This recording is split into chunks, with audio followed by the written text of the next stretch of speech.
राहुल गांधी की भारत जोड़ो यात्रा ज्यों-ज्यों हरियाणा के नजदीक आ रही है, प्रदेश कांग्रेस की सरगर्मियां उतनी ही तेज होती जा रही हैं।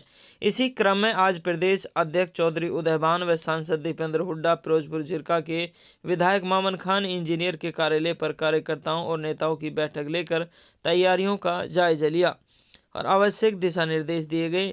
इस दौरान विधायक की फिरोजपुर झिरका में कार्यालय का उद्घाटन भी किया गया।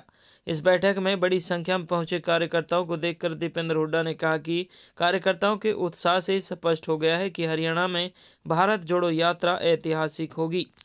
उन्होंने आगे कहा कि भारत जोड़ो यात्रा की एक विशेषता ये है कि राहुल गांधी के नेतृत्व में भारत जोड़ो यात्रा ठीक सुबह 6 बजे शुरू हो जाती है।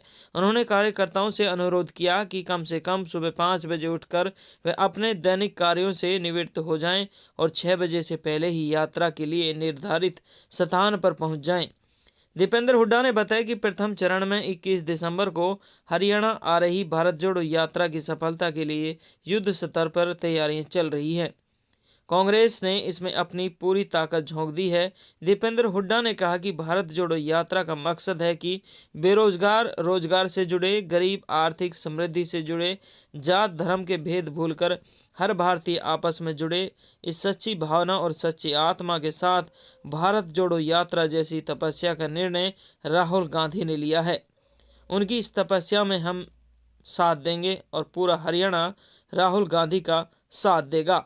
फिरोजपुर झिरका से एमटीवी हरियाणा के लिए मोहम्मद असलम की रिपोर्ट। तैयारी में लगे राहुल जी के जो है यात्रा के लिए हम सब मेहनत कर रहे हैं और हरियाणा में इस यात्रा का बहुत अभूतपूर्व स्वागत किया जाएगा, क्योंकि हरियाणा की जनता भाजपा की नीतियों से और खट्टर सरकार की परफॉर्मेंस से बहुत त्रस्त आ चुकी है और देश में और प्रदेश में बदलाव हरियाणा की जनता लाना चाहती है और कांग्रेस पार्टी की तरफ आशा भरी नज़र से देख रही है, राहुल गांधी जी की तरफ आशा भरी नज़र से देख रही है। और हरियाणा में 10 साल के चौधरी भूपेंद्र सिंह हुड्डा जी के समय कांग्रेस पार्टी की सरकार के जो विकास कार्य है उनको प्रदेश की जनता याद करती है। तो ये सारे कारण हैं, हरियाणा के अंदर अभूतपूर्व स्वागत होगा। आदरणीय हमारे चौधरी उदयभान जी, आदरणीय कैप्टन अजय सिंह जी और हम लोग सब ने मिलकर, आदरणीय हमारे चौधरी आफ्ताब अहमद जी, हम लोगों ने मिलकर आज यहाँ पे एक मीटिंग ली। अब इसके बाद हम इसके जाके फिरोजपुर झिरका में हम मीटिंग करें। इसमें हमारे तीनों जिले टच हो रहे हैं। इस रूट में मेवात, गुड़गांव, फरीदाबाद और ये जो है कहते हैं जो रूट बनाने वाले हैं उनसे हुड्डा साहब की और हम लोग की सबकी बात हुई। तीनों जिले इसमें टच हों, ये हमने ध्यान रखा और मेवात से इसकी एंट्री हो, तो ये समझता हूँ कि हमारे लिए सबके लिए एक गर्व की बात है। मेवात ये एक देशभक्त इलाका है और ये एक देशभक्त कौन है। देश के कभी बाहरी किसी देश के दुश्मन ने देश को गलत निगाह से अगर देखा है तो देश की रक्षा के लिए अगर कोई कौम खड़ी हुई है तो मेवात कौम उसका नाम है। देश का इतिहास बाकी गवाही देता है। रेनीवेल परियोजना से लेकर और रीजनल सेंटर तक की भी हमने हमारी सरकार में यहाँ पे नगीना में हम लेकर IMT से लेकर, और हम एक कदम करते थे और अगले कदम की हम नींव रखते थे।